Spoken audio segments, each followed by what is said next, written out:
Okay, welcome. This is the Bible Artist Podcast, and specifically, this is the Bible verse stream. We've taken a few weeks off. A couple weeks ago, Victor and I did like a kind of an impromptu conversation about some Bible adaptation stuff, but we're back to our main project, which is having discussions about how we would adapt the story of David's time in the wilderness into an ongoing TV series. Over the past few weeks, we've been, actually past few months really, we've been going through, we started kind of big picture talking about the story of David, the book of Samuel, and some of the different themes and different ideas that are in it. And then we kind of narrowed down on the specific area of the book of Samuel that our stories focused in, kind of roughly 1 Samuel 20 through kind of the end of 1 Samuel. And we've kind of looked at some different big picture issues. And a few weeks ago, then we put together kind of an outline of big biblical events that are going on over the course of our story and how those would play out. And I can actually pull that up right now so that people can see it. You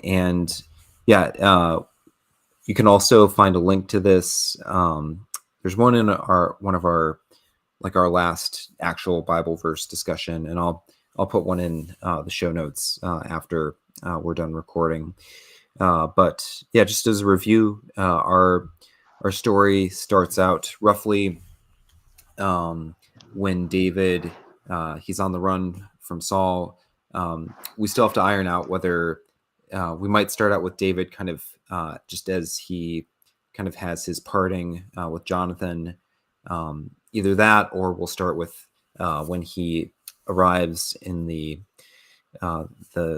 temple complex, or the tent complex of the priests, and inquires with God, and then the priest gets slaughtered by Saul, and that kind of launches our story.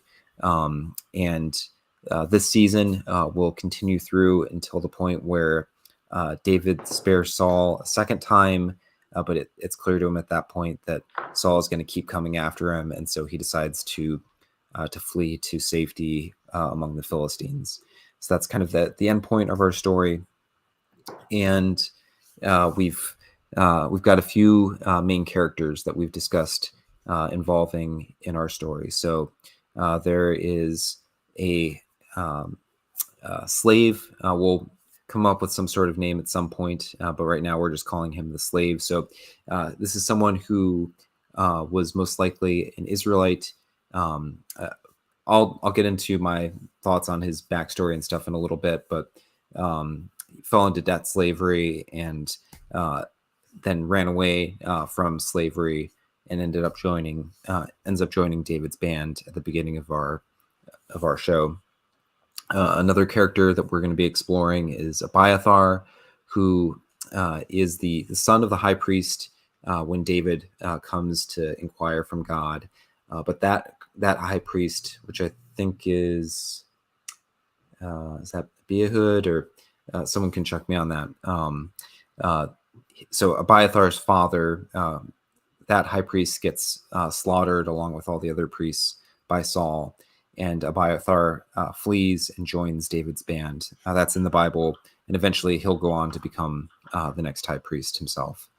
Our story will also involve David and his men, but I don't know if we'll get into those characters right now, because today we're gonna kind of focus on some of our bigger characters.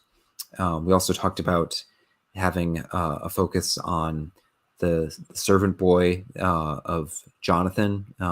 Jonathan is the son of Saul, David's best friend, and we're told that he has a servant boy who he shows up when David and Jonathan are having their parting.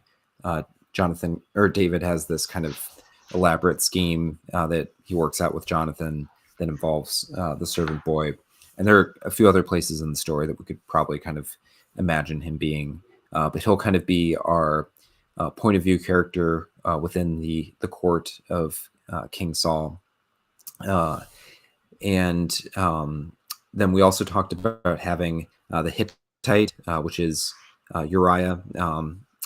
Eventually, so Uriah is most famous for something that happens several years after the events of our story, which is David ends up sleeping with Uriah's wife Bathsheba, and they conceive, and then David tries to cover it up, and then he eventually has Uriah kind of executed by sending him off on a kind of a suicide mission, having his general do that.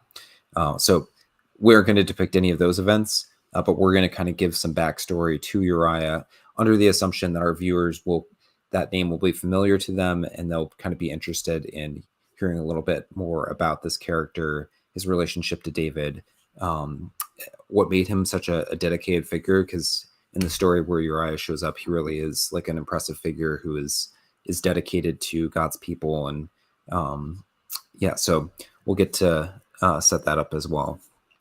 So that we'll be kind of covering those characters today.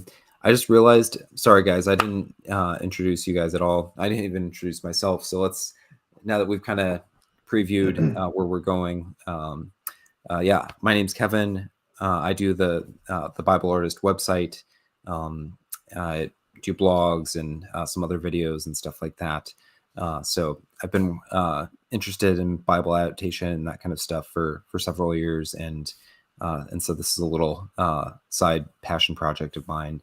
And I've got two friends here who I've been having a lot of fun working with on this. So, Victor, do you want to tell us about yourself? Sure. My name is Victor. I'm a video producer in Lake Charles, Louisiana. I like doing video stuff. I'm an amateur filmmaker, but my big project I'm working on right now is a Christian fantasy novel series that hopefully will be available one day soon. Yeah, and I really want to. It sounds like it's coming really soon. So once that's available, then we'll definitely make sure that we're sharing links and stuff so that people can check that out, because it's going to be a really cool story to read. So, and then Chad, introduce yourself. Yeah, my name's Chad. I have no links.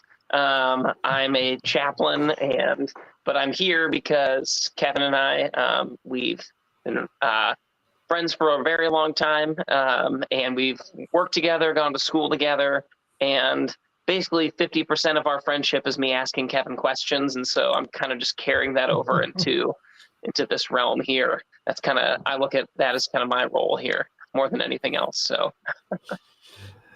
Chad, I feel like you're underselling yourself.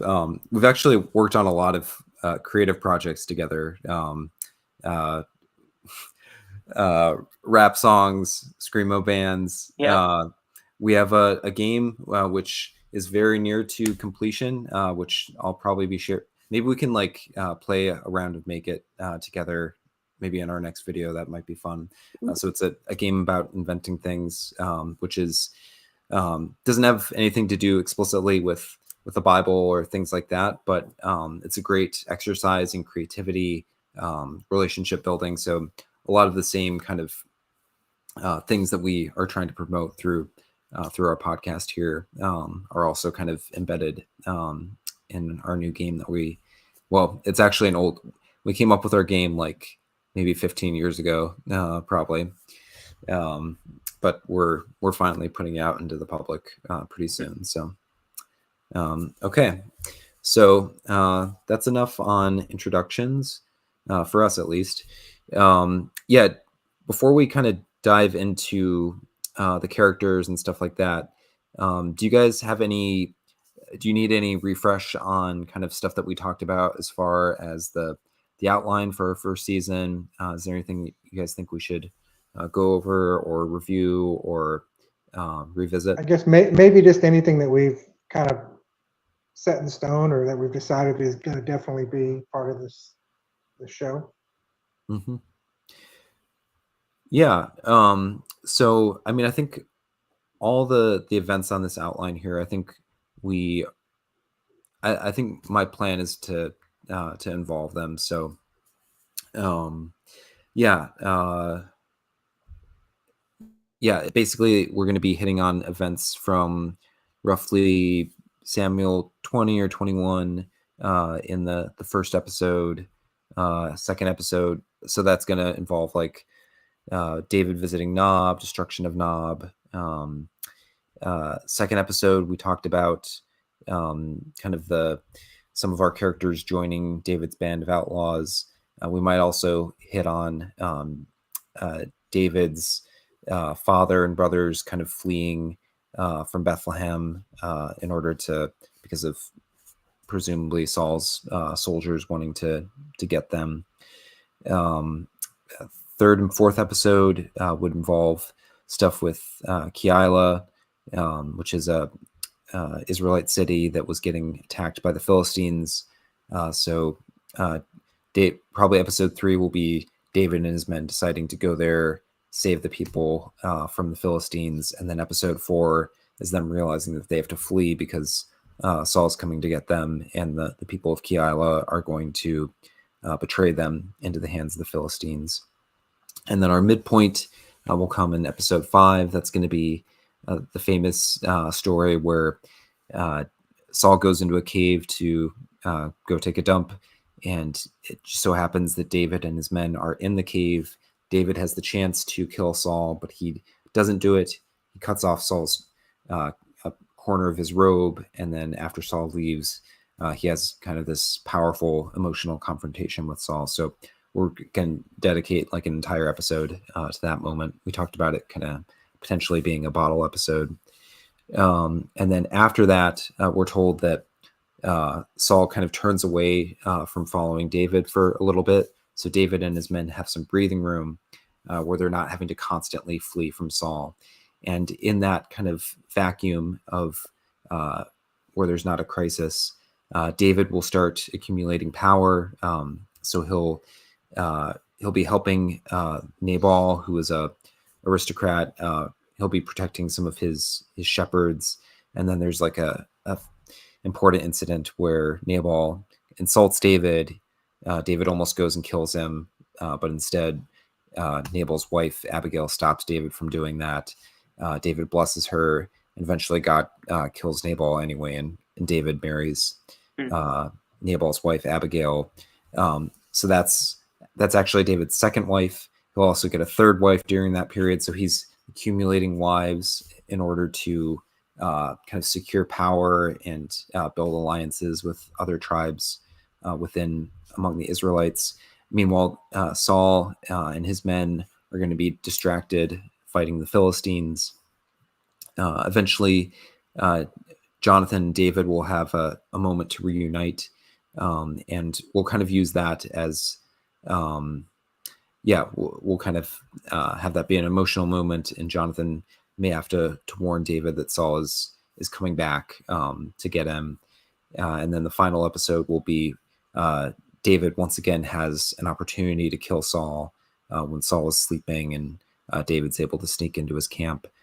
But once again, he doesn't take that opportunity. And we talked about how, as far as kind of the sense of like progress in our season, after the first time when David has an opportunity to kill Saul, that'll be a big disappointment to his men when he doesn't take it. And then there'll be this sense, like kind of a growing sense of unease among his men. He tries to kind of put that down by kind of like building power and kind of making himself a king in a sense.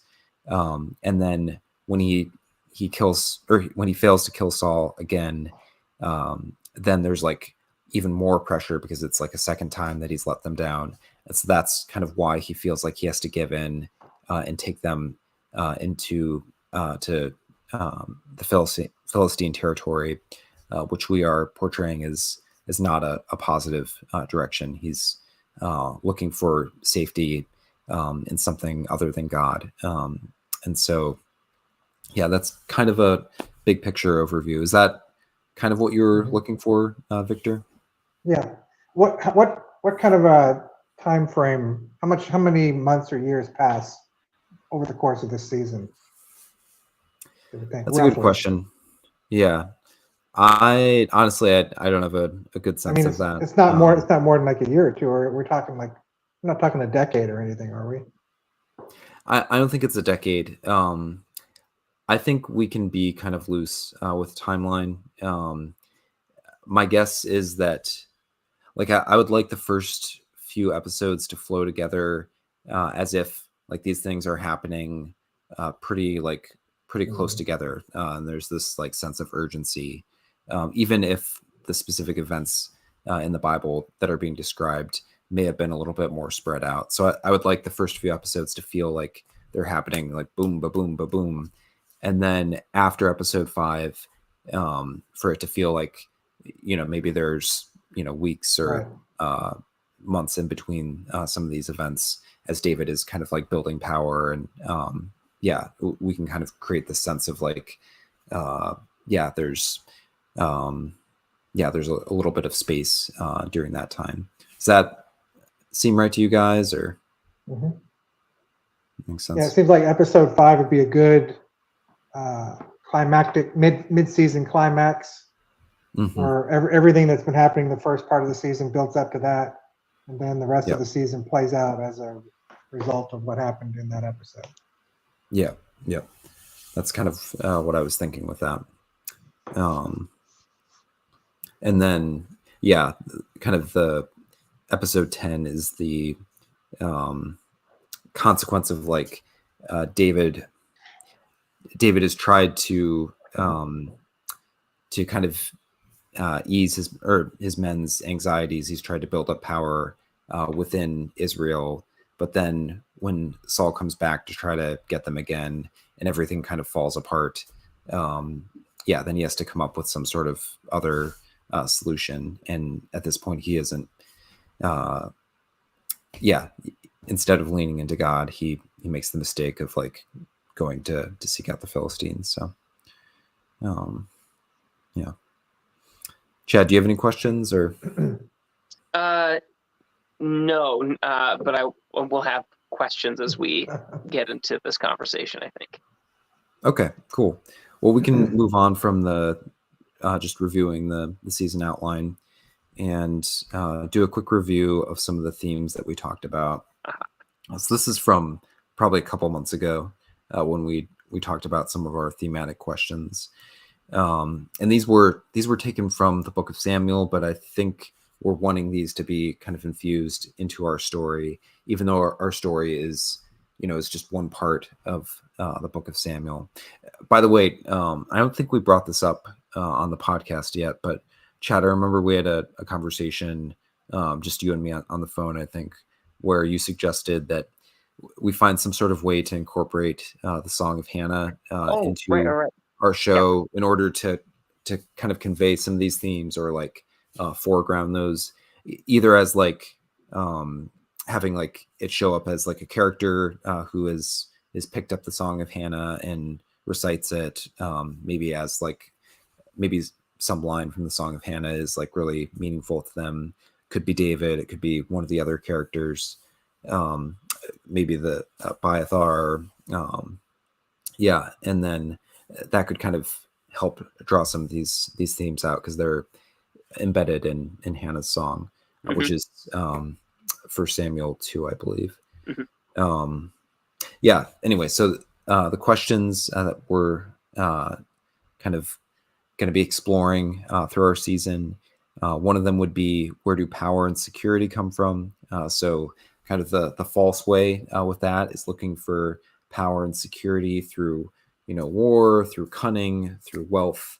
It would also include like marriage alliances, things, so like kind of human means of power and security, versus primarily seeking your security through obedience and faith in Yahweh. Committing to obey the Torah, honor the Yahweh's anointed, and not strike out against him, living by faith, seeking God's guidance and all of that, and finding kind of your power and your security through that. And then kind of each of these thematic questions is kind of like interrelated or built on one another. So the next question is, what kind of leader should we follow? Because keep in mind, for those of you who are just watching or maybe catching this for the first time, our main character is not going to be David. We are focused on David's followers, like the slave, like Abiathar, and so we're not. A lot of times when there's a show that's about David, kind of the main protagonist of the show is David. We're taking an approach that's more like The Chosen, where in The Chosen, Jesus, he's a central character, but we're kind of in the perspective of Matthew and Peter and John, and we're kind of seeing Jesus through their eyes, and we're not trying to we're not seeing ourselves as Jesus. We're seeing ourselves as people who follow Jesus. And in the same way, in our show, we're not seeing ourselves as David. We're seeing ourselves as the people who are following David. And so the question that they are asking themselves is, what type of leader should we follow? And so there's a choice between seeking a man of strength and a man of faith. And that question is kind of complicated because there are some people who are clearly just focusing on being a man of strength. So like Saul is kind of just focused on human strength and human power. The Philistines are also, led by, giants who are not at all concerned with faith. But then, within the camp of David, David has some leaders like Joab, who are primarily men of strength, even though they are allied with David.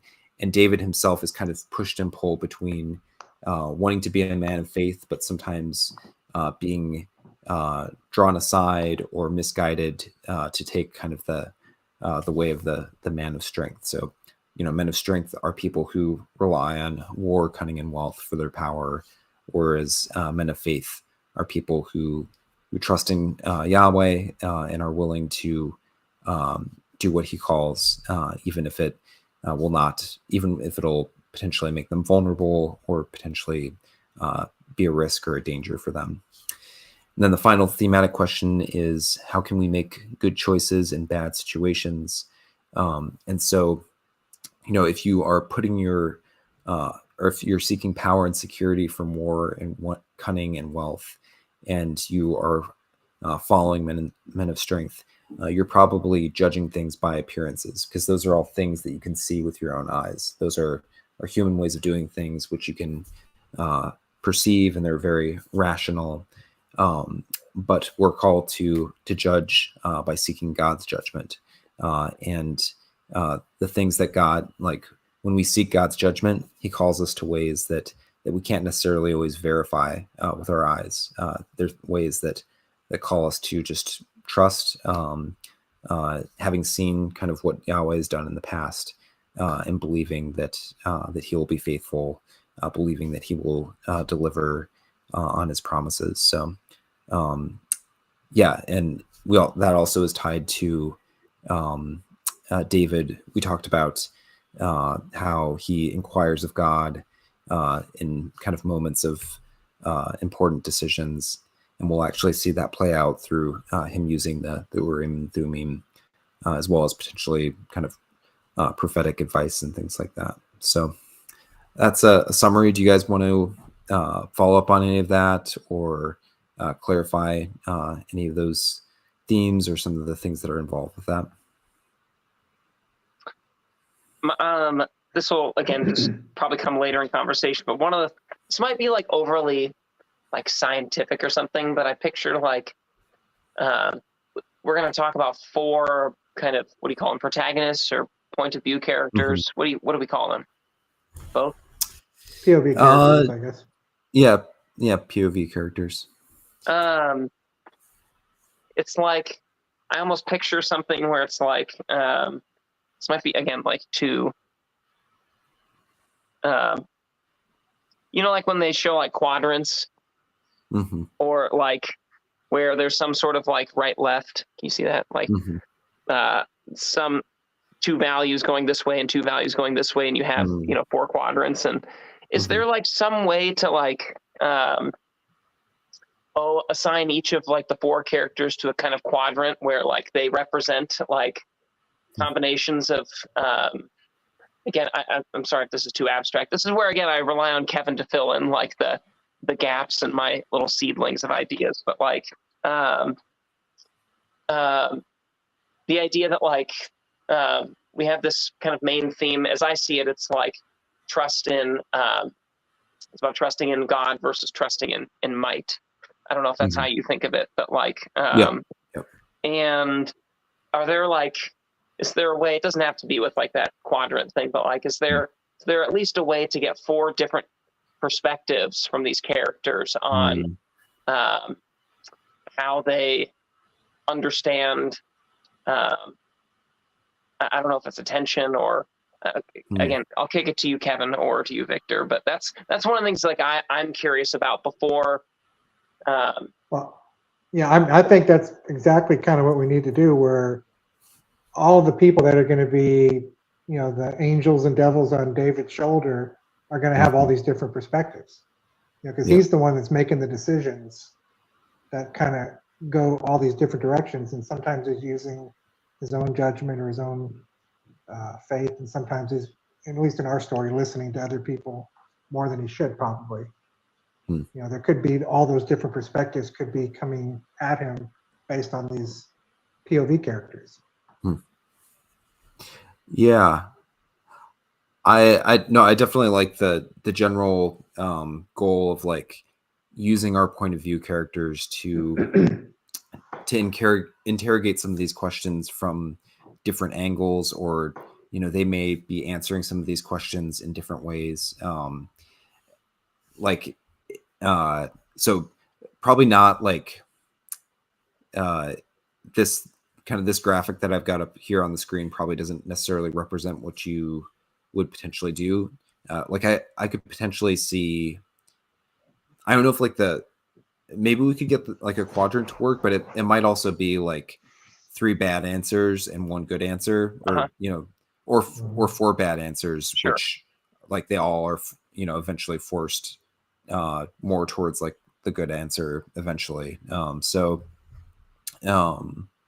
Yeah, like I would totally be open to like if there is some sort of way to schematize it, we might want to like actually like get into discussing the characters, and maybe as we elaborate on or like kind of look for stuff in those actual characters, it may kind of like stimulate ideas that might work towards something like that, and we can have it kind of in the back of our heads. And even if we don't like come up with it like a real clever scheme on the fly here, because I would say that I'm probably like, I love to do that kind of thing of like creating some sort of like chart or array of things, but it's also probably the kind of thing that it'll be easier to like think about a little bit and then eventually like circle back to it. So it might be like more of like a useful like summary as opposed to, I mean, if something presents itself to you, like if you have like a schema in your head that you'd like to propose, I'd totally be up for it. But looking at the Chosen again, though, I mean, it does kind of the same thing. It kind of splits it up among all the different characters, including the antagonists. These are all forces that are pushing against Jesus. And he's the one that's got to be the North Star on that. Yeah, and this is definitely something that I've noticed more and more, like the more like closely that I've analyzed the show, especially like going through the first season. Like each episode is really focused on like a specific question, and then you see each of the characters kind of responding to that question in different ways. Often one or maybe all of the characters are giving the wrong answer, and they need to kind of like come to the point by the end of the episode of like recognizing some aspect of the true answer, or some of the characters never get to the true answer, but we see through their wrong answer leads to like a bad direction for them. So definitely like we want to be using our characters to explore like some of these big picture questions from different angles. And we may even want to, like, specific episodes may take some of these questions and kind of narrow them down and give us like a slice of, you know, you take this big question, but you could actually like make it, you know, 5 different kind of related questions. And so like a specific episode might give us just like one of those kind of sub questions. But like together, as you look at the season, you see kind of these general questions. So yeah, Chad. I think I brought this up. Well, I was going to bring up a Harry Potter thing, but I won't do it. But there's like, when it comes to, you know, obviously these are questions that they're not so simple as they sound. Like, oh, should you trust in God or trust in strength, or in might? And it's like, well, duh. And you might have like this very glaringly obvious, like the Philistines, like this trusting in strength that just seems on its face like you know that like that's the wrong answer, even though it looks like the right answer. But you can have the good guys, the protagonists, who might just kind of get it wrong in more subtle ways, and or, you know, exposing like the real temptation to exchange faith or trust in God for trust in might. And so I would like to think about that. That could maybe even just be something that we think about outside of this conversation, because I'm not sure I'm going to be able to come up with it. But as you said, like kind of find some sort of schema that again, it can't be too wooden or scientific, but that would be one way of going about like writing these characters and coming up with their kind of general perspective and what ideas they represent. Yeah. So one thing that when we go to the next slide and are starting to talk about our specific characters, maybe we should be like asking some of these questions about each of the characters, and be asking like, you know, where do they think power, like in a practical sense, like where do they seek power and security? What does that look like for this character? What kind of leader does this character think that they need, and why is that? You know, we're talking about these things with the benefit of hindsight and, you know, looking at it abstractly. But, you know, the reality is that these questions, like, it's easy to give the right answer for us because we're talking about, like, we see that this is the question now.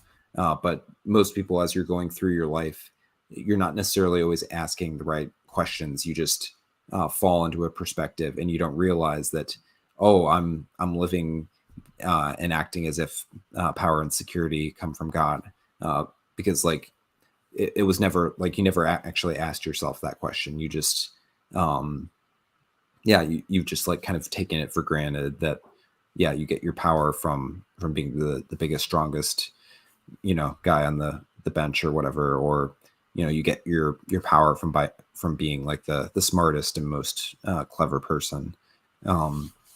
So like, I do think it'll be helpful for us to be asking these questions about each of our characters, and that will give us insight into them, and that'll in the long term kind of help us to think through some of their character arcs and stuff like that.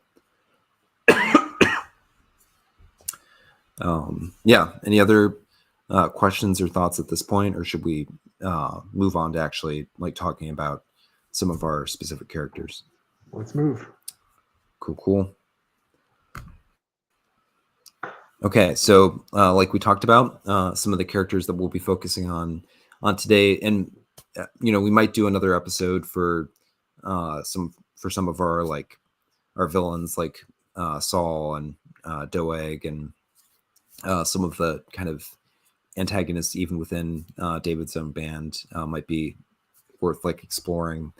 But we'll be focusing on our protagonist today, so that'll be the slave, the debt slave, Jonathan's servant, Abiathar, who is a priest, and the Hittite Uriah.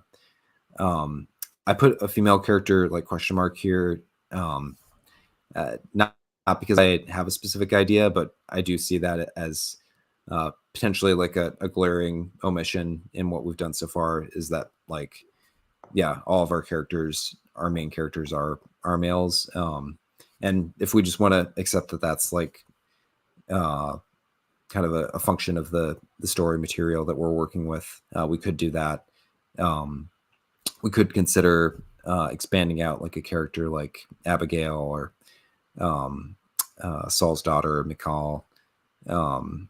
Yeah, but if we have time to discuss that, we can. Otherwise, we can kind of like pin that for future discussions, like and or like if something kind of arises organically out of. Let's keep it in the back of our brain. It'll stay there in our brain. Yeah. Yep. And so for each of these characters, we don't necessarily have to go through these questions like one by one, but we'll be asking questions like, what does the character want and why? What are some of his flaws, potential like vulnerabilities? So flaws or like weaknesses would be like things that, you know, this character is like short-tempered or whatever. A vulnerability would be more like this is something that like this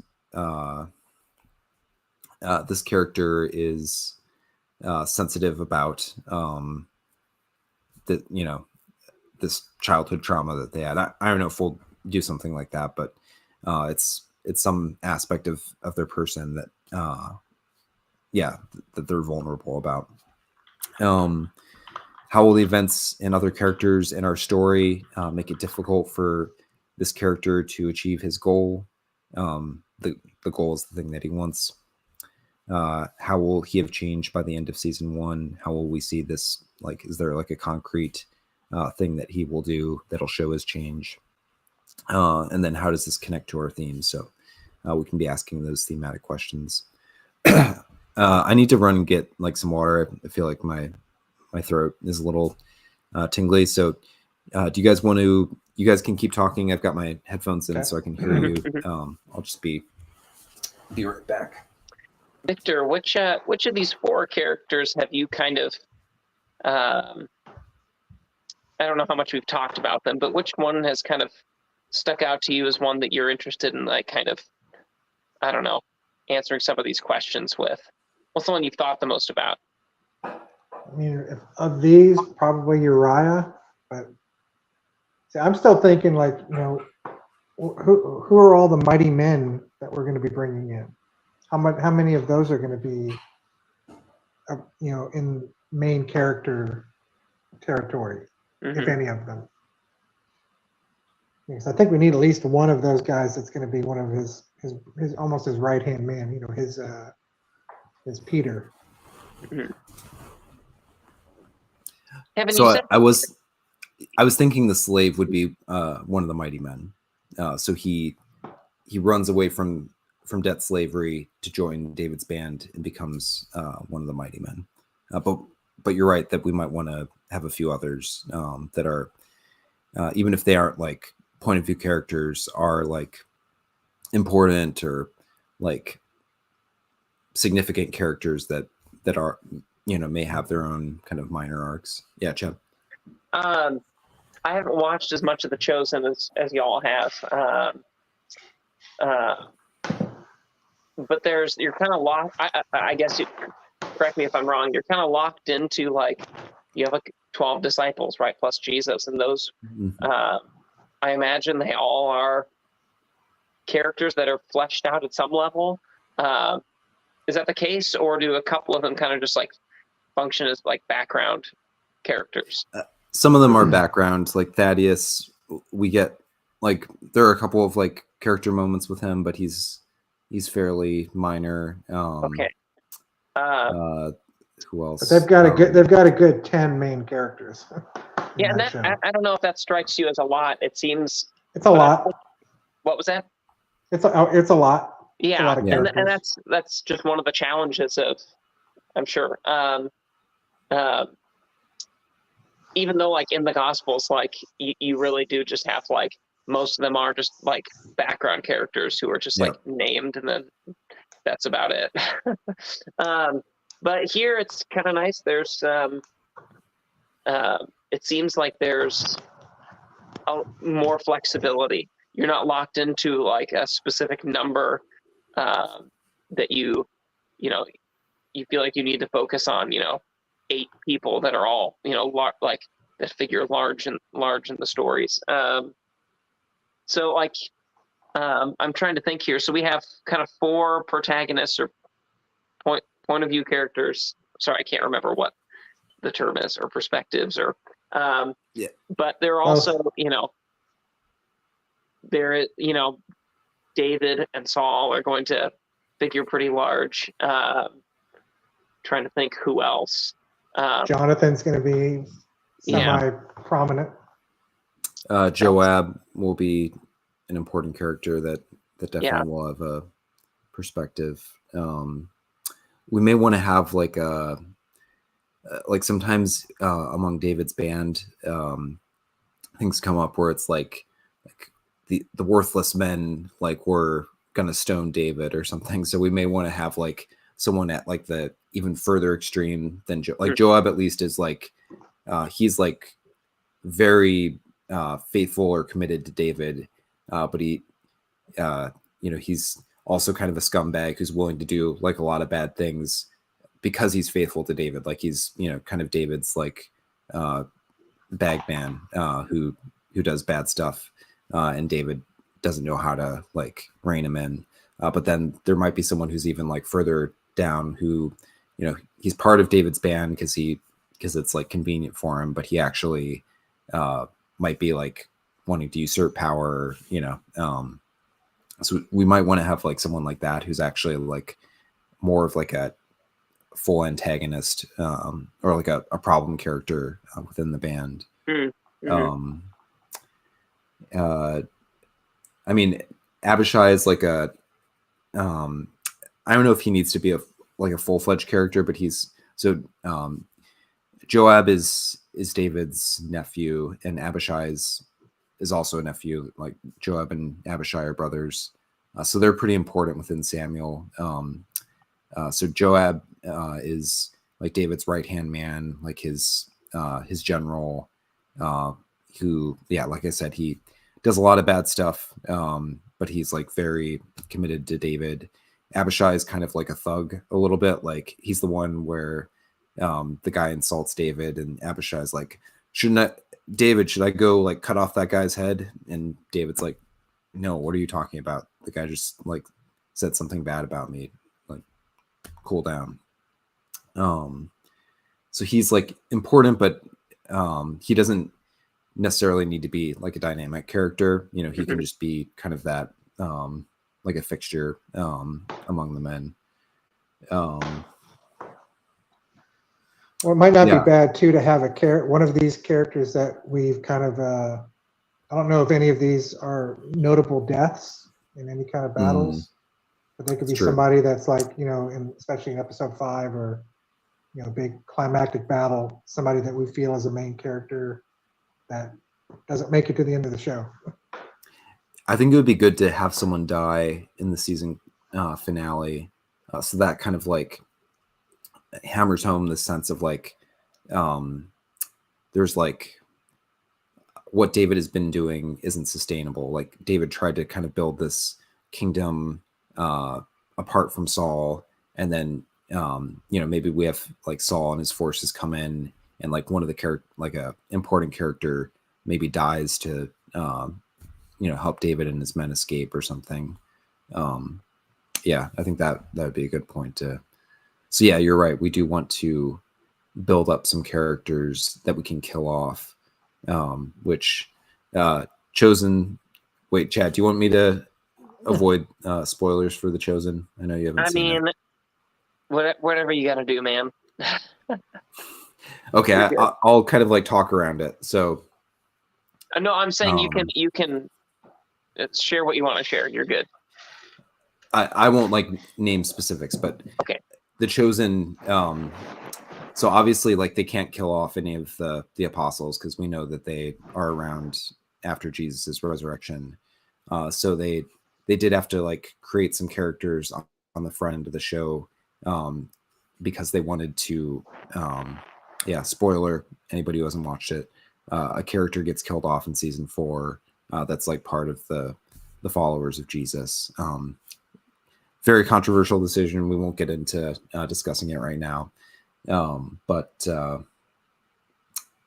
yeah, all that to say that like you want to create some characters early on that people can become attached to, so that like when you do want to like kill off a character in order to kind of convey the gravity and like the the danger of like a situation, like when that character dies, like it's not just a red shirt who like everybody's like, oh, okay, I guess someone died, but people are like, oh no, this character died. He was funny, or he was really nice guy. So we will want to plant some characters like that. Characters like that don't necessarily have to go through like a full like character arc, but you do want to give them attributes that are like that will like attach to and will like that character, so that when you do kill them, it'll feel meaningful. Yeah. Well, just going back to the character list, I think we just need one mighty man as a protagonist on that level. I think would be enough to cover most of it, because there's not a whole lot of, at least biblically, about different things that they did.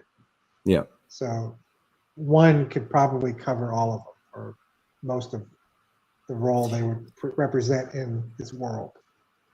Yeah, like we would have other ones there, and then they might be like, you give them like give each person like an interesting trait. One guy's got a eye patch, and one guy, I don't know, give them things that like make them. They're like the Merry Men or the Knights of the Round Table. Yeah. So that's what I was envisioning with the character that I've got labeled as the slave, is that he would be our mighty man stand-in. So because he's like joining the group a little bit later, he kind of the audience will be able to kind of like be introduced to the mighty men through him, because he hasn't like been a part of them since he's not been a part of David's elite band that was fighting with Saul, and so he'll kind of get introduced to the situation, but eventually kind of come up through their ranks and become someone who's a valiant warrior and stuff.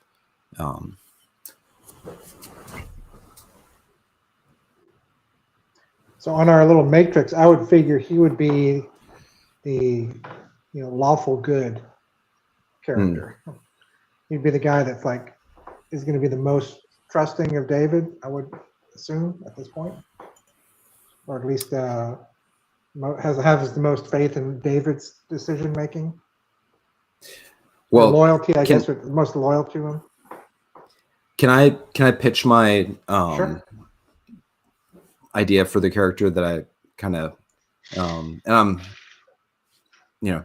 we can build on this, tweak it and stuff, but this is kind of I've got less developed ideas for some of the other characters, but so I was envisioning with the slave character, having him be someone who potentially used to be a warrior in the army of Israel under Saul, but who gets maimed in some way, and then as a result of getting maimed, not only is he no longer able to go out and fight as effectively with Saul's army, but he also, when he goes back to his home to farm the land, because most people they aren't necessarily like professional warriors. They go out and fight, and then they return home to their farm and have to make ends meet.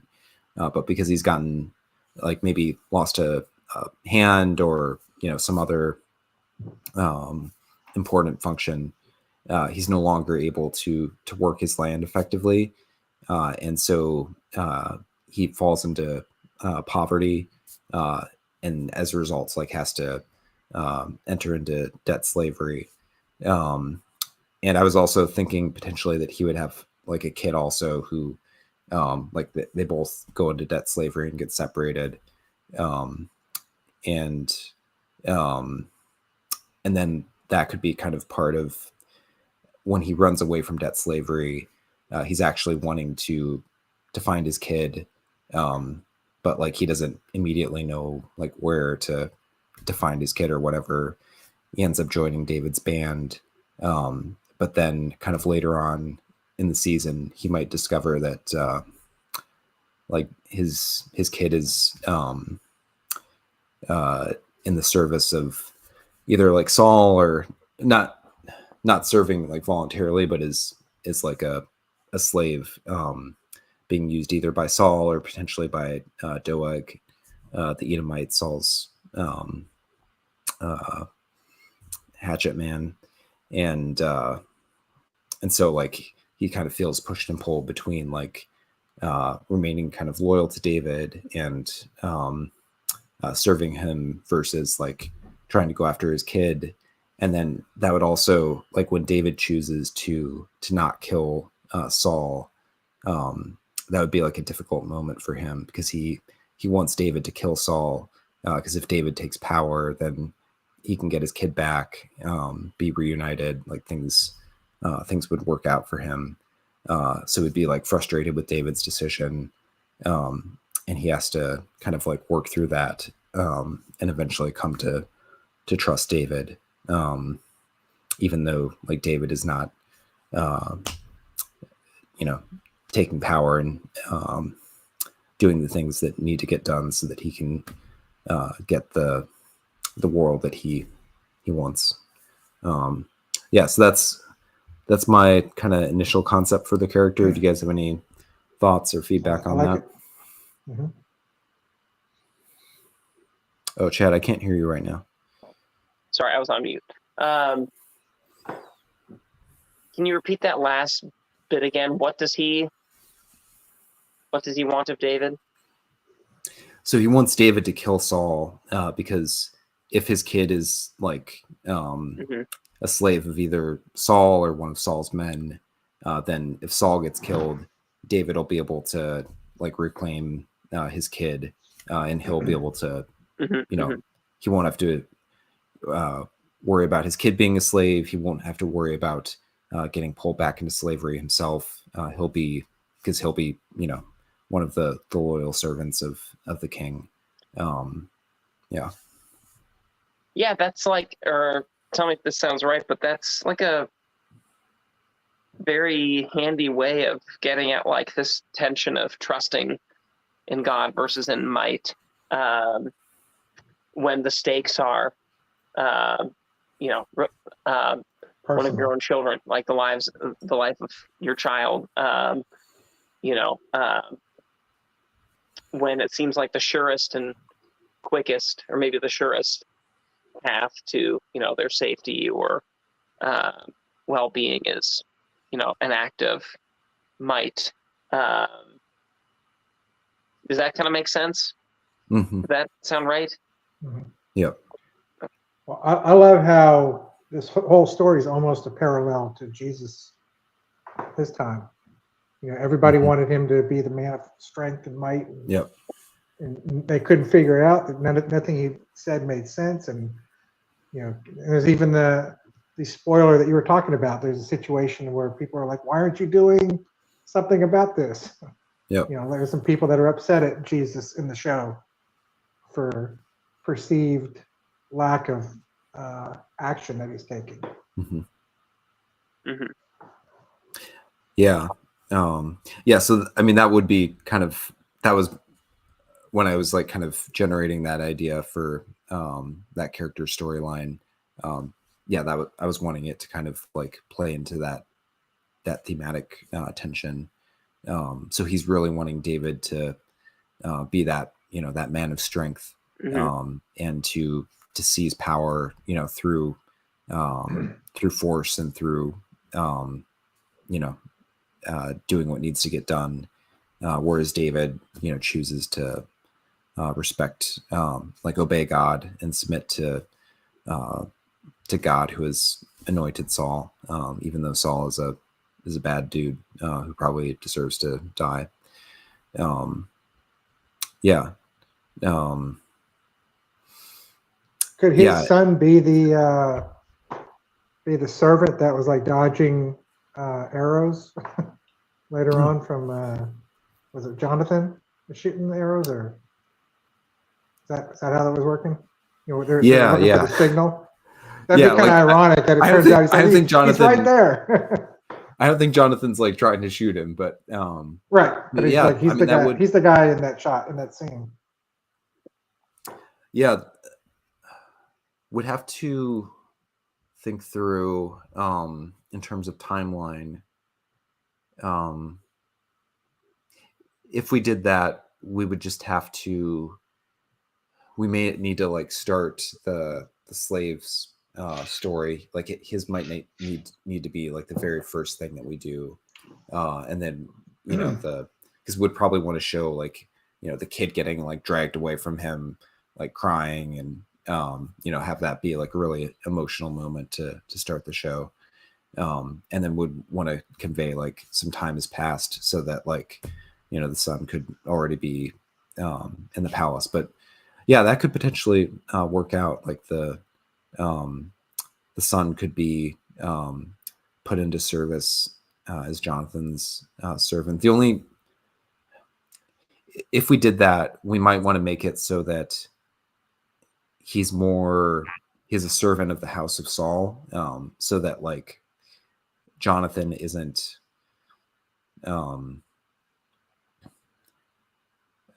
like, so it's not just due to like a miscommunication that like Jonathan isn't like giving him up, like, because obviously if Jonathan like learned about like that his father is wanting him, we want Jonathan is a very positive character, so he would obviously want to set the servant free, but if the servant boy is really just kind of more a servant of Saul's house who happens to be helping Jonathan at that specific moment, with the arrow incident, then that could potentially work out. I do like kind of like bringing those things together. Well, I think the term is conservation of characters, where you can combine multiple characters into one. It's always better to try to do that. Yeah, and then also like we get to, we become attached to the boy as well, and like it's a two-sided story, as opposed to it could be too to where we don't know that that's the slave's son. We just know him as the servant in Jonathan's household, and then at some point, middle of the season, we realize, oh, those two are the same people. Oh wait, he's the guy he's the son he's trying to get out. Yep. Yeah, because like potentially if he's like taken as like a younger child, and then we skip forward a few years, like he could be grown enough that we aren't gonna like automatically recognize him, and it could be like it doesn't. Go for it, Chad. I was gonna say it could be interesting. I haven't fleshed that. I think I'm the one who put forward Jonathan's servant boy, like the lad, as like a potential character, and I like it purely just because he will be small, and not necessarily a small boy, but just like he should appear small, and or is kind of my thought. I guess I'm not sure what all that's to. I don't know what his point of view is exactly, but like And I guess I don't know if he's kind of in that Saul camp, like in that circle, and if he's not relating to David, I guess I don't know. But I like the idea of him relating to David, where we think of David as the small character, in relation to Goliath and to Saul, but in relation to the boy, like it's a picture of how David really is like. He can also act like the man of strength, or he can, succumb to that temptation. And this boy can kind of to look up to David in all the ways in which, because the boy himself is small and sees David as relatively small and looks up to him in that way, with all the ways that David is a man of faith instead of a man of strength. This is one way to go with, this character. But it would be interesting if you have, again, tell me if I'm getting this right, but if he's the son of the slave, let's say that this boy is the one who kind of embodies the more pure perspective of, like, he understands the importance of, even more than David, maybe, even if it's because he's naive or idealistic, but he understands that, like, faith and obedience to Yahweh is of utmost importance, and nothing less will do. He would be in conflict then with his dad's own, his dad, the slave. His dad wanting to, David to use an act of might to free his son, when the son himself might not actually prefer that. Does that make sense? Yeah, that could be a real emotional moment. Like if, I think before you were talking about the son sticking up to David, but another, either in addition to that or another option would be like the son actually sticking up to his father, and like stopping his father from, doing some sort of, man of strength, like, taking things into his own hands through violence or force.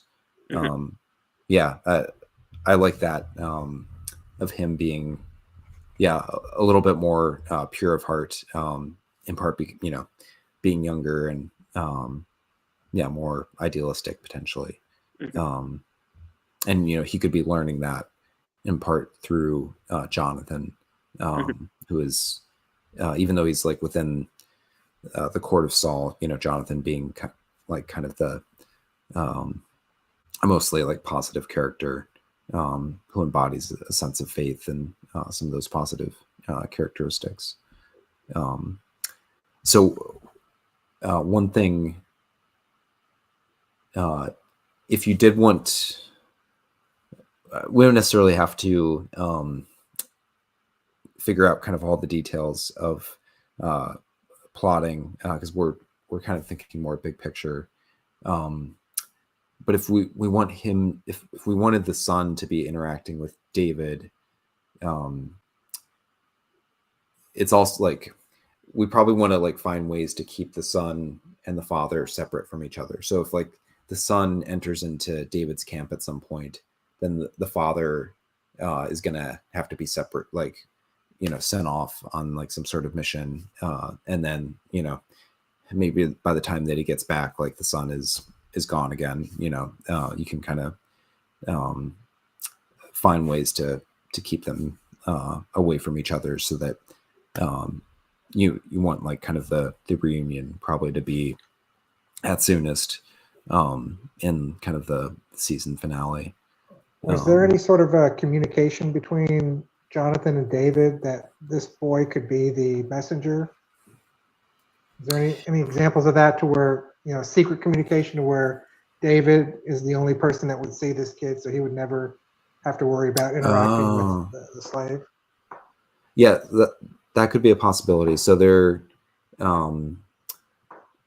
definitely like a point, I think, where Jonathan warns David about something, or at the very least, like there's one like kind of moment where Jonathan and David like meet in the wilderness or whatever. So like that could be potentially part of it. Like he could be present for that. I was even thinking like if we want like the kid to actually like be sticking up to like David, for example, I think probably the best story for that to, we might have even brought this up earlier in a conversation, but the David, Abigail, Nabal incident. So just to recall, like that's the story where David's kind of like shaking Nabal down a little bit. Like Nabal's like we don't feel bad for him. He's like a super rich, haughty, arrogant guy. But David is, his men, it's kind of like unclear, like if they've been like actively like protecting Nabal's shepherds, or if he's kind of like almost running like a protection ring and being like, hey, my men have been hanging out around your shepherds and nothing bad happened to them. Can you guys give us like some food to, like, can we celebrate your big feast with us? And Nabal like is annoyed and insults David, and then David is so pissed by the Nabal's insult that he like tells his men to strap on their swords, and he marches out with like 400 men, planning to like, the way that the narrator, or that David puts it, is by the time he's done with Nabal, there's not going to be a single person pissing on a wall left in the house of Nabal. That's like literally what he says. And so like Abigail has to like go and like stop David from doing that rash action, and potentially like there's like a kind of messengers back and forth that are involved in kind of alerting Abigail to what's happening, and potentially like could be involved in helping stop David as well. So we could potentially find a way to have the servant involved in that situation. But the only thing would be, if we want to do that, then we'd have to find a way for the father to either be away or somehow like not get reunited with his son. Again, I mean, it could also be if he was a little baby, he wouldn't recognize him. As a.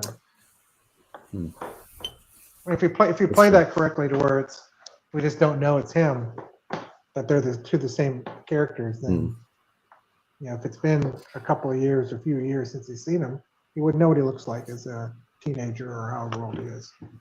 But I think by then I think we probably want him to learn that his son is, I mean, he still might not recognize him, but I think we want him to learn by the midpoint, by episode 5, that his son is in Saul's household and like is a slave there, so that like, so that he can be mad about David's decision. And the Abigail incident would be in the second half of the season.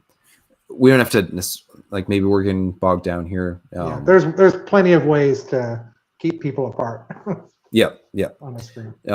But I guess the point being, Chad, that your general idea of like giving the son like getting an important part in like, potentially like sticking up to David, and or like sticking up to his father. That could be like a. So actually, like taking a step back, so you don't want to have any character who, like, even if he's got that down, he's got to have something that he, overcomes, or like, you can't have him just like be like a flat character who just always knows the right thing to do. And I mean, it would be like children. They can watch and observe and like see their heroes, and you might be in awe of David, and then you'll have his moment where like, he's tested, and is he going to be like his hero, or and so that could be, as we've kind of envisioned, like if there's a scene with his father where he somehow makes it clear that like he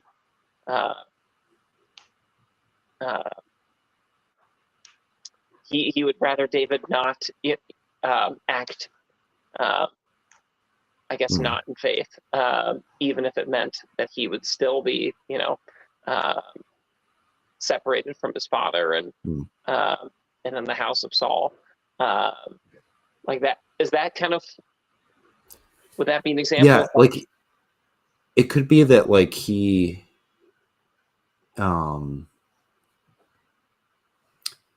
has like self-doubt, or like he has to learn to like whereas like the other characters have to, they're kind of like over assertive, like wanting to, kind of use force to take things by hand. He could be like not assertive enough, like he may need to like kind of stand up. So like maybe, especially as a slave, he's used to probably getting bullied and, not necessarily by Jonathan, but, by other people in the household. And so we could like put him in different situations where, like he maybe struggles to, like, he knows the right thing, but he struggles to like have the courage to stand up for it.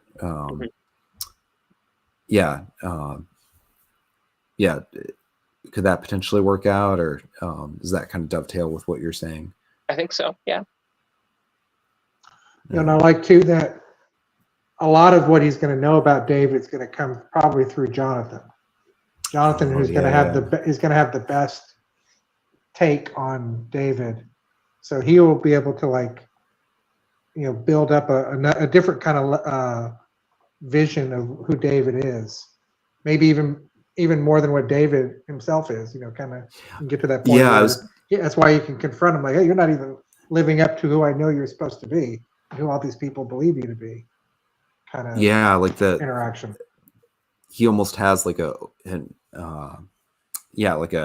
overly heightened view of David from Jonathan. Jonathan not being like deceptive about that, but just, those are the things that when you're talking about your friends, mostly you talk positive about them.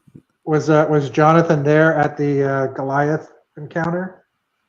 Do we know one way or the other? So I mean, first-hand account of what that was like would be incredible for a young boy to hear. Yeah, I like that. And like, that would be great. Like, I feel like getting the Goliath story from Jonathan to that boy would be great. Like, especially if he, like earlier on in the story, we might want to set up like a bully within kind of the household. Maybe it could be Doeg, if we want to be conserving characters and not multiplying people unnecessarily. Either Doeg or like an older slave boy who is kind of like his Goliath. And so that could, for a lot of the season, kind of that could be his tension, but then he like kind of graduates from that and has to face like the even greater challenge of like sticking up to his father and sticking up to like David himself, kind of escalating like that need for courage and boldness on his part. That all works really good. Chad, were you gonna ask something? Or no, I just I kind of waffling between whether I see the appeal of the servant boy character, like being kind of in the household of Saul, but I think he's flexible enough, just given the scene that he appears in. He could easily just be David's shadow too. and just and then that would just be a whole nother way of, you could actually still do the whole that he could be the son of the slave, and reunited, but then it's, their reunion is like constantly threatened by Saul, like kind of looming over them, and so you could make it work that way, but so I think that a character feels flexible enough where he could kind of be in either camp, either like with David or in the house of Saul. How about this idea? Let's say at some point in the middle of the season, he is brought back to David's camp, but he wants to go back to be almost like a spy in the household of Saul. Yeah, I mean, it can his be his dad says, like, I don't want you to go back. Yeah. No, I need to do this, and then he can still be angry at David that he didn't do what it took to get his kid out of that dangerous situation. Because once David, if David killed Saul, then there would be no need for his son to be a spy. Right. Yeah. Okay. Yeah, I'm liking this. So that then makes it easier for there to be like potentially a few episodes where the son is within the camp of David, and that his time in the camp of David can kind of like culminate with, like him sticking up to David or sticking up to his father. I mean, the decision to go back, would definitely be, like a sticking point with the father. I think that all works out. We'll have to, figure out the specific details, but I think as like a big picture, that checks there are out. options for a character like that. It sounds like, No, but I mean, I like that as a general picture, like having, and it gives him agency too. It's like he's making decisions for himself. Yeah. And that also like prevents him, like, if he's just like within the court of Saul the entire time, it could kind of start to feel like a little like one note. So moving him around the map would also give him different challenges and stuff. So, cool. Anything else on that character? Or, okay, let's talk Abiathar. So like I said before in our kind of overview of the season, very first episode, his father and, probably his entire family, all of his friends, get wiped out by Saul. Like Saul slaughters all of the priests and their families and their kids and everyone. And Abiathar is the only survivor. He takes the ephod with him to David and his people. And the main places that he comes up within like the biblical material is whenever David needs to inquire from God. He has to, do that and can like with the help of Abiathar, because it's kind of like Abiathar kind of helps use the ephod because it's in his high priestly garment. So that's kind of his function. If we think of like keeping in mind like the slaughter of the priests at Nob is important because that's got to shape his main perspective. Like, that's a super traumatic event. And so that's got to shape kind of where he goes in the season. Yeah, Chad. Maybe I shouldn't speak yet because I'm still thinking. Sorry, keep going. Go for it. Like I say, it seems like he's kind of maybe fitting in the man of might supporter. He'd be kind of angry. He'd be kind of he would want vengeance, but through the Lord, and he has a lot of those items that would lead to that kind of mindset. So I was thinking as far as like I was trying to think of a potential like one of these kind of quadrant type things. Yeah. And it's actually, you wouldn't even need the fourth quadrant, arguably, but it's like you have basically ends and means. You have good ends and bad ends, and good means and bad means. And you can kind of basically erase. You don't really need good means and in the service of bad ends. Yeah. But like, you have the Philistines, bad ends, bad means. Means like the end being something about just, I don't know, preservation of the self, Yep. and something like that. And the means Dominance. being might, right? Yep. And you have good ends and good means, which would be like, the good end of this, centering Yahweh, and the way being trust in his ways, and in his might. So like David at his best is in that quadrant. Yeah. Or if we're talking about the young boy, he might be in this quadrant. Yep. But as you're saying, Victor, that's exactly what I thought of. I was like, Abiathar could be that perfect example of like zealous for the Lord, and his holiness, and yet the willingness, like he's a good guy that's who is so zealous for this good end that he's might be willing to use bad means of succumbing to the temptation to utilize to might, I guess. And So I was thinking, Kevin, that sorry, one last thing. Yeah. Is I think we had talked about David's kind of obsession with respecting the Lord's anointed, and even though Saul is not respectable, he is the Lord's anointed, and that's why David won't touch him.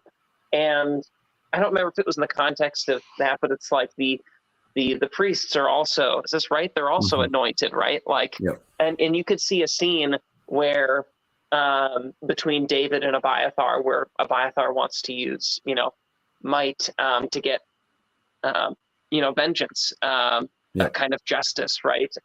And that could be connected to, his reverence for God, and yet, and you could see David saying that, like, no, I won't do that to the Lord's anointed. Like, I won't kill Saul. And you could see Abiathar challenging him by saying, like, the priests were also the Lord's anointed, and look what Saul did to them. Like, that could be sorry, that's like the scene that literally just came to mind. Yeah, no, that's great. Perfect. A couple things like building on that. One, Abiathar might have like Phineas, I think in Numbers, he's the priest who spears the people. So he's like shows his zeal for the Lord. So that could be kind of like his hero, especially after the events that he sees. Two, in the Saul in the cave episode, when David catches them with his pants down, there's this interesting moment where we aren't told like who says this. It's just like one of David's men. They say to him, this is the moment that the Lord said to you, like that he would give your enemy into your hands. That's not a perfect quote, but the men are they at least like say to David that the Lord told him that he would give David's enemy into his hands. But the funny thing is that we don't actually ever see that promise like portrayed earlier in the story, and so we don't know if like the men are like it could just be that we aren't showing it, but it could also be that the men are mistaken, or it could be like that the men are kind of making it up and like trying to kind of like push David in that direction by coming up with something. And so that came into my mind as you were talking about Abiathar, because he could almost like we've got him, he's kind of the part of the conduit of God communicating his purposes to David. So I don't know, like we could potentially have him like manipulating David's perception, or like, saying like trying to like using his role as kind of a communicator of God's voice to influence David to try to kill Saul, and like David has to judge that situation. Well, he'll be able to make a great case for Mhm. revenge. Yeah. I mean, he's got. I mean, it's going to have to be something. It'll be a tough decision for David because it's going to feel 100% justified. Yeah. From Abiathar. Another thing that I'm thinking as we're talking about this. So you know how we talked about when we were discussing inquiring of God, how like it'll show up for a few episodes or like a few stories, and then it'll kind of like disappear for a bit, and then it like pops up later on. This could actually be like an explanation for why David isn't inquiring of God the entire time. Like maybe like Abiathar, like when David like rejects his first attempt to push him to kill Saul, like he could either like almost like give up on being a priest, or like I don't know, like there could be or God like refuses to keep speaking to him in judgment for Abiathar misrepresenting God's purposes, or that could play into like David kind of loses his guy who's able to help him communicate to God, because that guy has attempted to use the wrong means to achieve his ends. Does that make sense? That's good. I like it. Yeah. So yeah, that lots of really fun ways to go with that, where you can have some good drama and conflict. And then, where would we want him to come back to like a better perspective by the end? What do we know about him long term? Eventually, David ends up having two priests. So another like kind of big picture thing. So earlier in Samuel, at the beginning of the book, there's the house of Eli. Eli's sons are like corrupt scumbags, and God like judges his house and says he's gonna cut off the house of Eli from being priests. And so Abiathar is actually from the house of Levi, so God hasn't completely like finished bringing about his curse on the house of Eli. Eventually, so David has like two high priests at the same time, Abiathar and Zadok, and Zadok's priestly line eventually takes over completely, and Abiathar's dies out. And so that's also kind of just something to keep in mind. Like it doesn't necessarily mean Abiathar is a bad guy just because his grandfather was a bad guy or whatever, but he, there's definitely kind of some like questionable stuff. It feels like there's a good story arc for him for this season where he's going to be on an arc of vengeance. And he's not going to get that vengeance, and he's going to either have to come to grips with that, but it sounds like he eventually does, according to because he does. So we are told that so the David starts inquiring of God again, not at the beginning of his time with the Philistines, but towards the end of his time with the Philistines. But we do know that Abiathar accompanies him to the land of the Philistines, and so like at the very least, like he can't be kind of like totally alienated from David. I think as a viewer, we will be on his side. We will want that vengeance with him. Yeah. So I think that's a great way for him at the very end of the season to have to come to terms with also not wanting that vengeance, or agreeing that David's not seeking it is the correct way. Yeah, that would give him a whole season-long arc where he's got to, because he can be the person that we agree with, that we want him to push David to get this vengeance. And we wanted him to do it for not just for himself, but to get the slave's son back, and to there's a lot of reasons why it makes perfect sense that Abiathar's perspective on this is the correct one. You know what we could do, if we talked about there kind of potentially being like almost like mutiny within David's crew over David, like, not killing Saul the first time and then like a second time and it happened again. So the first time Abiathar is probably still mad, and he's not ready to forgive Saul or anything at that point. But potentially by like in the season finale, maybe something happens along the way. Abiathar, goes through some sort of healing, so that he is able to help stick up for David against like other men who are still mad at David for letting Saul go that second time. So he could kind of show his character transformation there at the very end by like not insisting on David killing Saul. Mm-hmm. Would that like seem like a good kind of endpoint for his character? Yeah, because I think, if there's a season 2, I don't necessarily see him as a main character or a POV character. We'll probably have different secondary POV characters, so that would give him a nice arc, and then like wrapping him up. There. Yeah, he's still there, and we understand. Okay, he's now on Team David the rest of the way. Yeah, season 2 and beyond.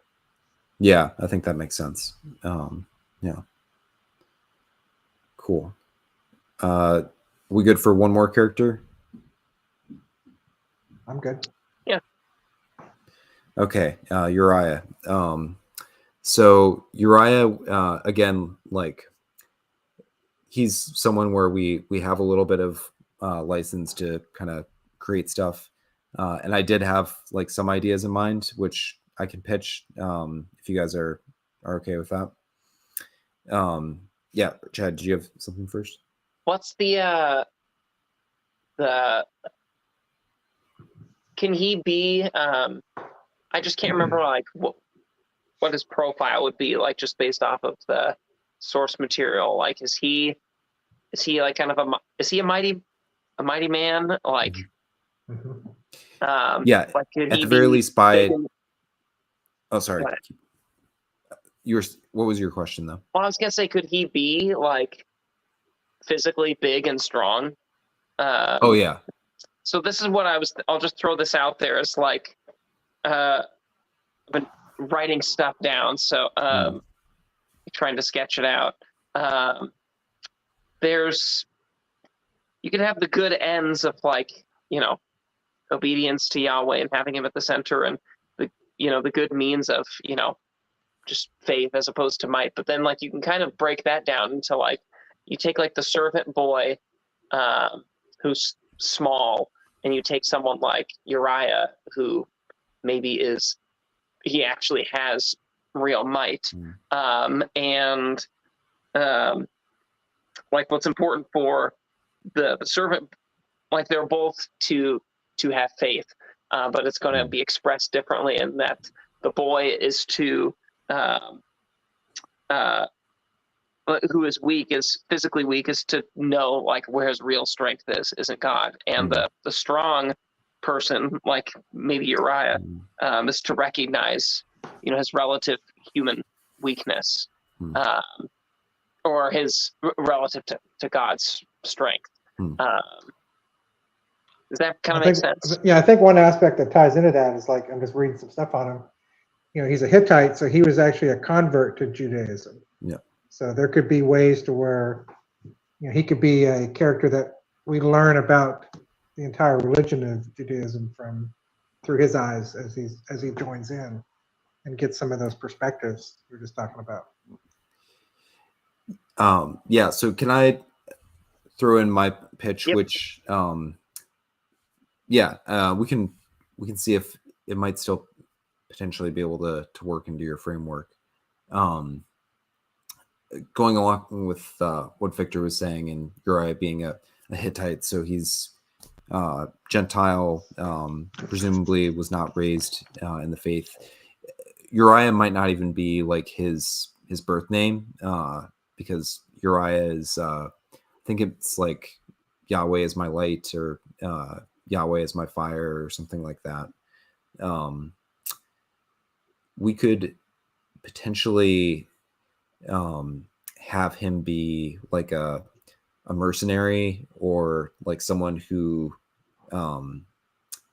actually thinking about your quadrants, Chad, you had mentioned like you could have someone with bad ends but good means, and you initially were kind of like writing that off.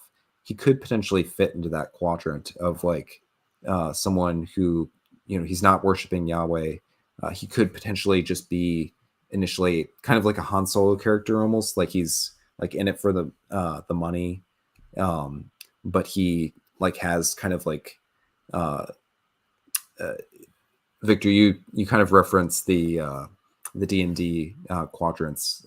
He could be kind of like lawful, probably not lawful evil, but like lawful, then like neutral, something like that, where like he's not really concerned going into the story with like good or bad, or like whose God is right, or things like that.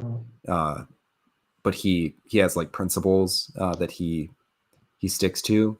But then he could potentially, over the course of the story, be kind of like impressed by David and by his men, and through that, like he gets drawn out of like kind of being more like cynical in his perspective.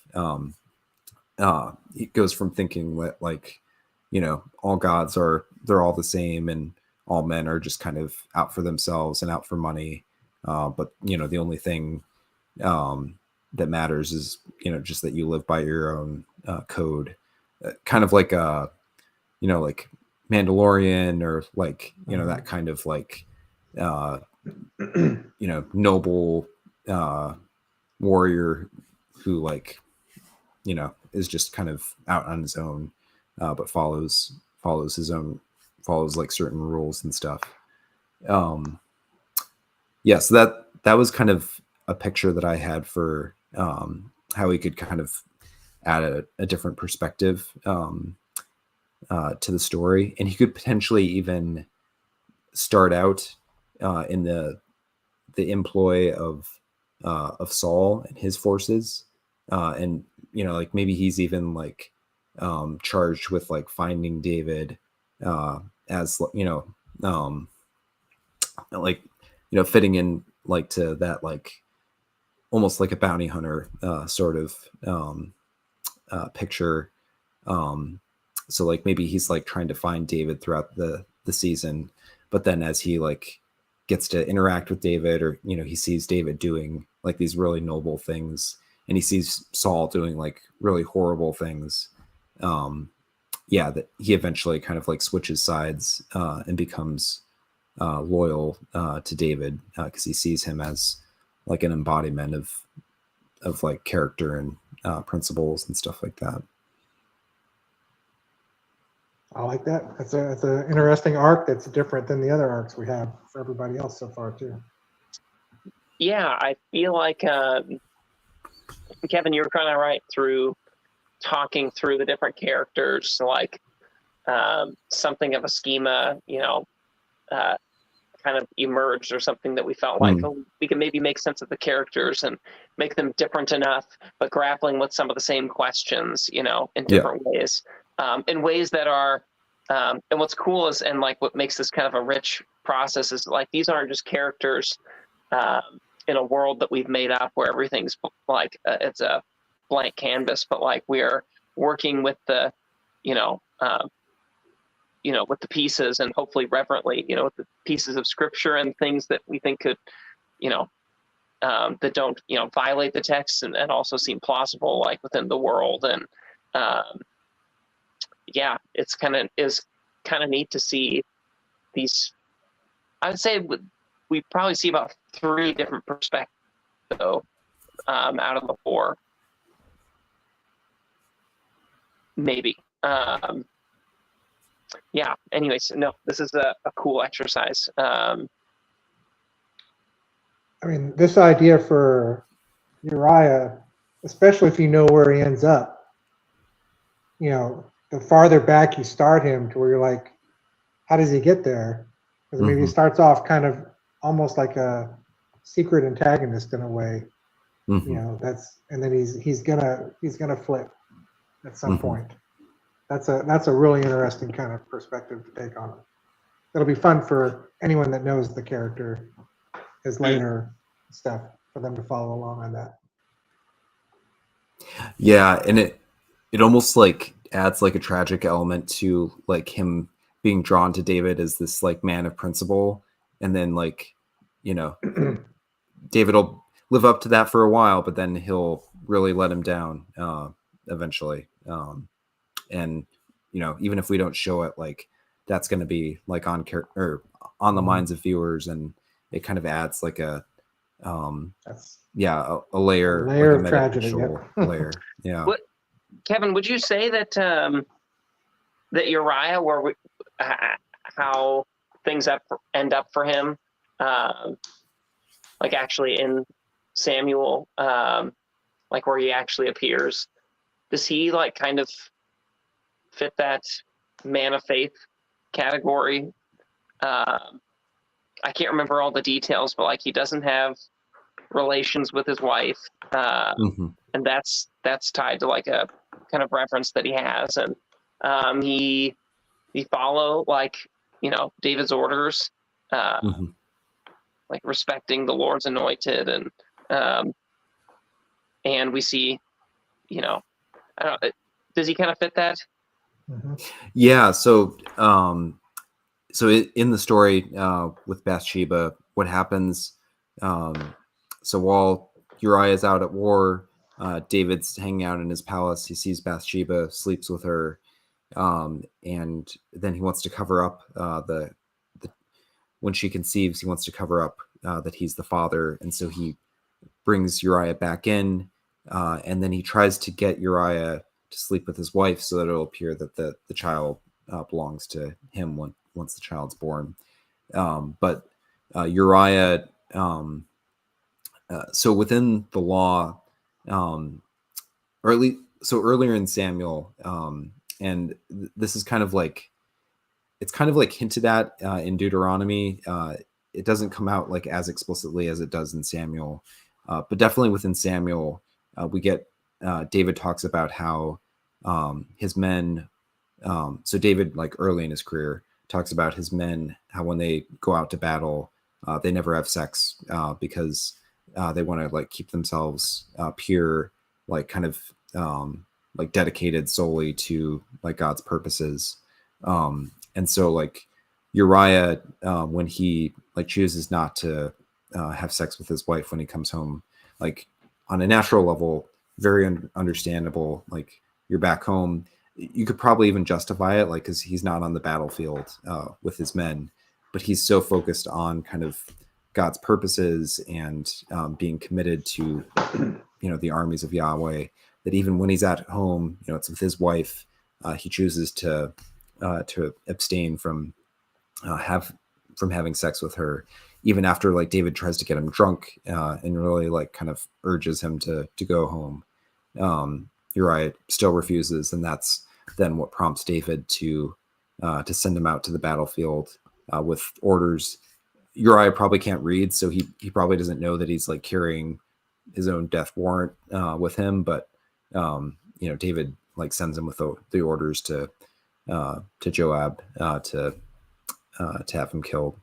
So yeah, definitely like within that story, we get the sense that Uriah is this person who, yeah, has like come to have like deep faith and commitment to Yahweh's law and to his purposes.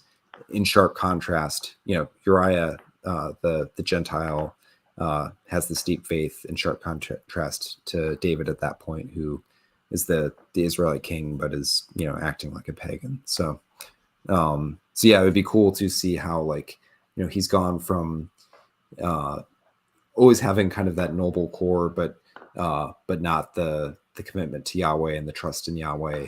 So his development over the season would be kind of learning to respect Yahweh, to trust in him through the way that he sees David's men and David himself modeling faith in Yahweh. Yeah. And he'll be a good character just to have stuff explained to. Yep. About Jewish law and stuff like that. So. And like kind of some of the backstory between David and Saul, like if he's like a bounty hunter or like a mercenary, he could be asking questions to try to figure out like, who's this David character? Like, why is Saul after him? All that kind of stuff. It would be great if he's the guy that asks the questions of why does David have so many wives? How many wives does he need? Well, he's gonna get yours soon one day, buddy. Oh, you're right. That would be yeah.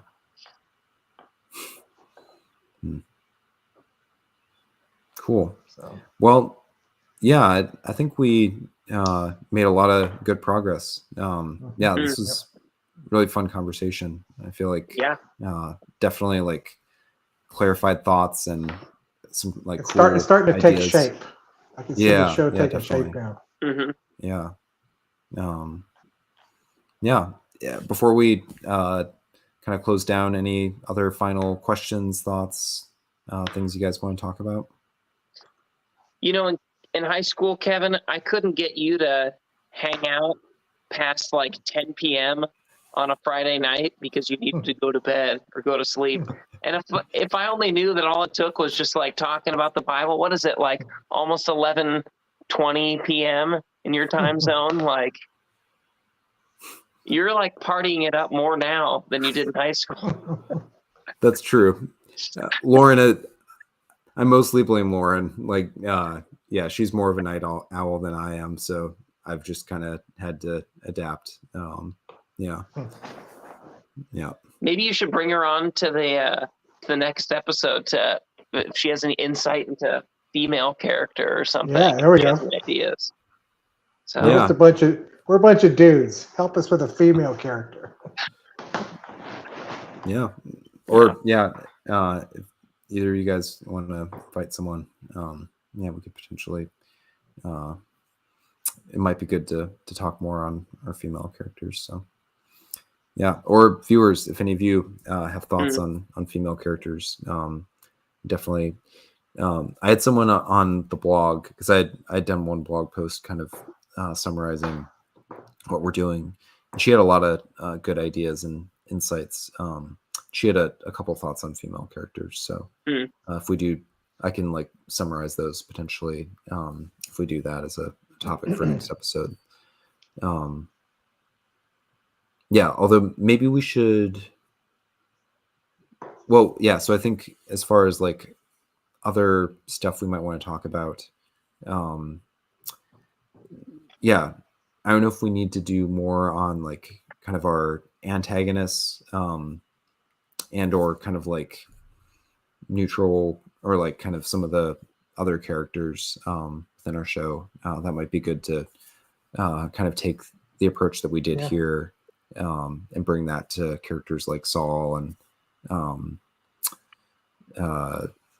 Joab and some of the other people in David's band and Doeg and